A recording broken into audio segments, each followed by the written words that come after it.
দিয়ে ধোকা বানাবো। 3টে পটল কেটে নিয়েছি। লাগবে বেসন, ময়দা, পেঁয়াজ আর রসুন।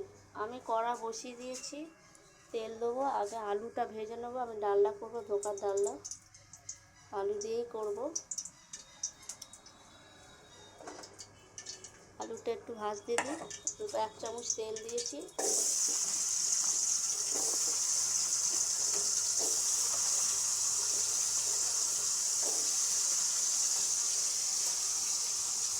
এটা সাজিয়ে নিই, ততক্ষণ আমি পটলটা একটু ঘষে নেবো।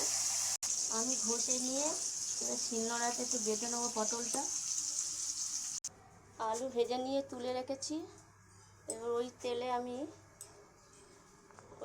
আমি পাঁচফোড়ন বলছে কালো জিরে আর মৌরি ফোড়ন দিলাম। দিয়ে আমি পেঁয়াজ দেবো, কুচি পেঁয়াজ দেবো, রসুন দিলাম আর আদা দিলাম।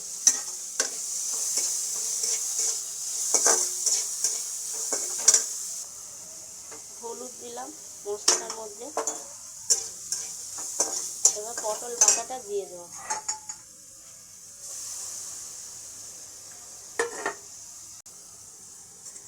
একটু লঙ্কার গুঁড়ো দিয়ে দিলাম, একটু ধনের গুঁড়ো দিয়ে দিলাম, গরম মশলার গুঁড়ো সামান্য একটু দিয়ে দিলাম।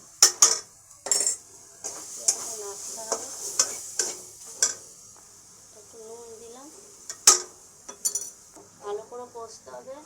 তার আগে একটু বেসন দিয়ে দিন অল্প করে, বাদনটা করার জন্য। ভালো করে নাড়তে হবে। ধোকার এটা হয়ে গেছে। এবার কড়াটা বন্ধ করে, স্টোভটা বন্ধ করে থালার মধ্যে ঢেলে দেবো। তার আগে তেল দিয়ে থালাটাকে একটু ব্রাশ করে নিতে হবে। একটা ঢেলে ব্রাশ দিয়ে তেল দিয়ে ব্রাশ করে নিচ্ছি। ঠান্ডা হলে ভাজবো। একটা ব্যাটার তৈরি করে নিতে হবে। নুন, হলুদ আর একটু লঙ্কা দিয়ে দিয়েছি ময়দা আর একটু বেসনের মধ্যে দিয়ে এটাকে ব্যাটার তৈরি করে নেবো। দিয়ে দিয়েছি, গরম হয়ে যাচ্ছে। এবার ধোকাগুলোকে আমি পিস পিস করে নিয়েছি এই ছুরি দিয়ে। এবার এই ব্যাটারটার মধ্যে আমি হাত দিয়েই করছি।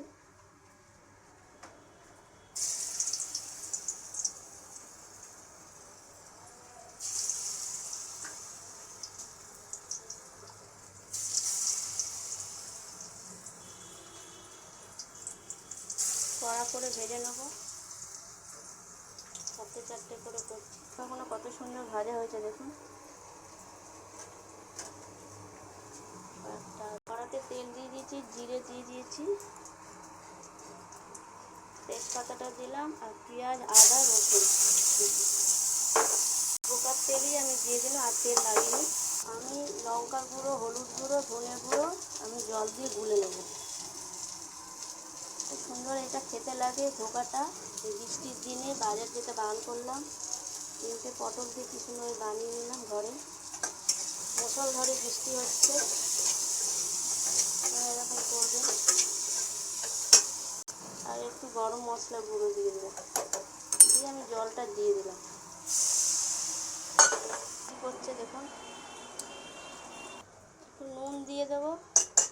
আলুর প্যাঁচ সিদ্ধ হয়ে গেছে। আর সামান্য একটু জল দিয়ে ধোকা ফুটে গেলে ধোকাটা দিয়ে দেবো।